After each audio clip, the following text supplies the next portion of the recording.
Our group had the opportunity to research about two of the most important companies in the world, Microsoft, formed in 1975 by Bill Gates and his friend Paul Allen, and IBM, a company which was founded in 1911 as the computing, tabulating, recording company. Our team focused on management challenges faced by the two big companies, which played a leading role in the development of technology throughout the 20th century. Regarding the research we have done, both companies, IBM and Microsoft, struggled to become what they are at the moment, two of the most important companies in the world. My teammates will now have a brief description of both companies from beginnings. We also observe the different ways the two companies changed their management ideas and the innovation brought throughout the 20th century. Fionn will now do a brief introduction about IBM, focusing on management innovation, and we'll soon see how it's changed from closed innovation between 1945 and 1980 to open innovation at the end of the century, and a few other interesting facts that supported IBM to achieve their goals. IBM is an integrated solutions provider that leverages information technology and business processes. Its headquarters are in New York, but IBM operates across Americas, Europe, Middle East, Africa, and Asia Pacific.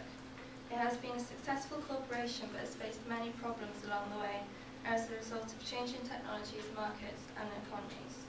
For IBM and all other corporations, innovation is vital to sustain and advance companies' current businesses. It is critical to growing new businesses. It is also a very difficult process to manage. From 1945 to 1980, IBM successfully practiced closed innovation. With closed innovation, a company is vertically integrated, doing everything themselves and keeping control of their own research and development. They believe they must be self-reliant and internally focused and do not outsource to other companies. IBM didn't want to be overtaken by other firms and decided that if they could lead the industry in developing new technology, they could create an advantage for their products. Research for them, therefore, was an investment in the future. They managed to introduce technological advances in ways that maximized their profits, all the while creating problems for its competitors that attempted to follow.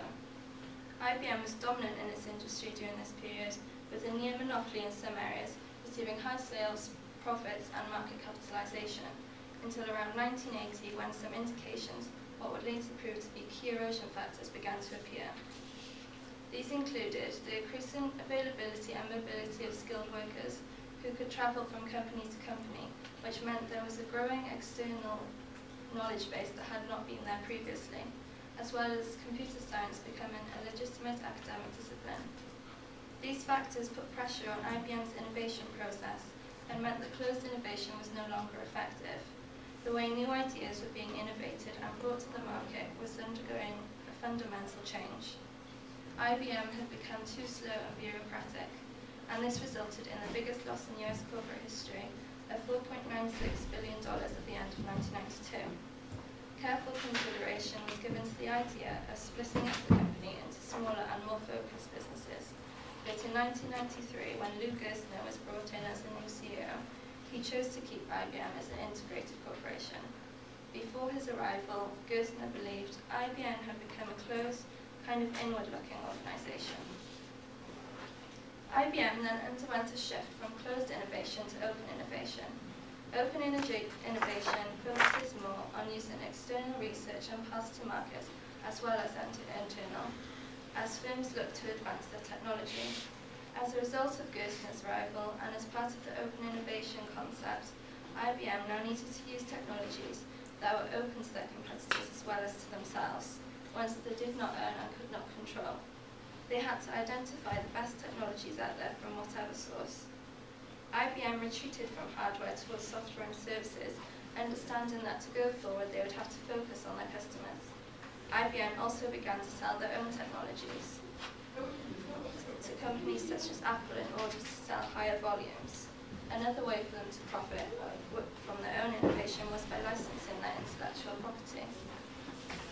IBM's transformation demonstrates that even large, very successful companies can learn new tricks, and that troubled companies can find their way back if they are willing to reinvent themselves in ways that will make them viable and relevant in today's global economy. IBM continues to be a successful company today, with revenues of $106,916 million in 2011.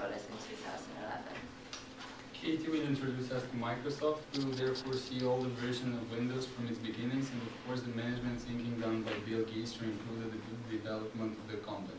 We also take a look at the management techniques adopted by Microsoft, its advantages and disadvantages.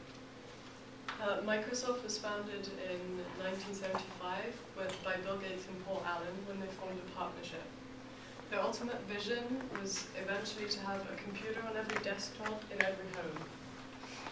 Between its launch and the current day, Microsoft has launched 117 different applications or variations of applications to the market. The company was considered the most highly capitalized company in the United States. However, even though they have launched so many products to the market since their founding, Microsoft's share price has remained static since 2008, while the share price of other competitors such as Apple, IBM, and Google have risen considerably. According to Management the Microsoft Way, many of Microsoft's troubles started as it moved from being run by two brilliant specialists to a generalist manager. In Allen's words, Microsoft was a company that had been built on innovation, yet the new boss wasn't viewed as a product guy. The company needed a manager whose creativity would flourish rather than a company man. Since 2000, Microsoft has fallen flat in every area it has entered, in e-books, music, social networking. This has apparently been caused by a devastatingly destructive management technique at the heart of Microsoft problems. A management technique called stack ranking. This required every unit of the business to rank a set percentage of their employees as top performers, good performers, average, and poor. Employees therefore became so focused on being as ranked as high as they could that they lost all their creativity and innovation. One of the former employees said that this leads to employees focusing on competing with each other rather than other companies. Microsoft was also the first company to develop a touchscreen e-reader in 1998, well before today's Kindle or iPad. However, Bill Gates didn't sell this product to the market as it was not Windows enough. The team that developed the e-reader were also told to stop coming up with new ideas and instead work on the software for Microsoft Office that would be instantly profitable. The company turned into one that's aim was just to make money. Another reason why Microsoft could be suffering was highlighted by Harvey Lubin in response to an article entitled "Microsoft Ballmers to Apple, It's On Again." He said, Microsoft has started to compete on too many fronts against too many competitors. These competitors include Apple, Google, IBM, Sony, and Nintendo. By trying to do everything, they end up doing none of them well. As long as Ballmer is running Microsoft, Apple has nothing to worry about. Microsoft has also been described as a barren wasteland in the past couple of years, and is said to have been stagnant for years. Microsoft has missed a slew of opportunities. Many products went to competitors because they could not get their products to market quick enough. The iPhone right now, something that didn't exist 5 years ago, has more sales than Microsoft combined. Although historically Microsoft has been a little slow off the mark, they've always managed to end up dominating the market. However, it is also very common for Microsoft to drop the ball again once they gain dominance. Although many critics are now saying that the company may be on the mend with Surface and a more credible phone operating system and a better story around its Azure cloud. Finally, Megan will do a comparison between IBM and Microsoft, taking into account their management techniques used for development, but also a quick overview about who we think that is going to maintain the leading role throughout the 21st century. So IBM was fairly successful in the beginning of their existence. They didn't have quite the explosive start that Microsoft did, but they were a big competitor in the technology and innovation business. They used closed innovation for nearly 40 years, and that type of management was quite successful for them.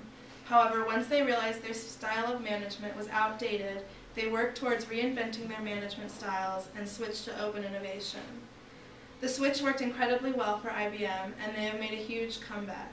Because IBM was able to reinvent their management strategy and keep up with current techniques, IBM will definitely be able to maintain their leadership roles in the future.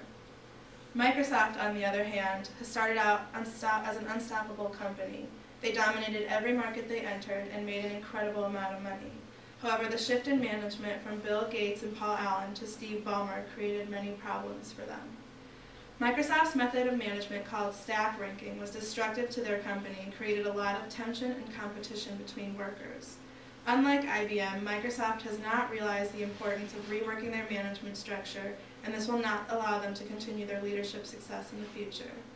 Microsoft has become concerned with one thing only, and that's making money, until they turn their focus back towards creativity and that surrounds their products. They will be stuck in the 20th century. Hopefully we gathered all the information you needed and convinced you about the advantages and disadvantages of the management technique used by both companies. Thank you for listening. Thank you. Thank you very much.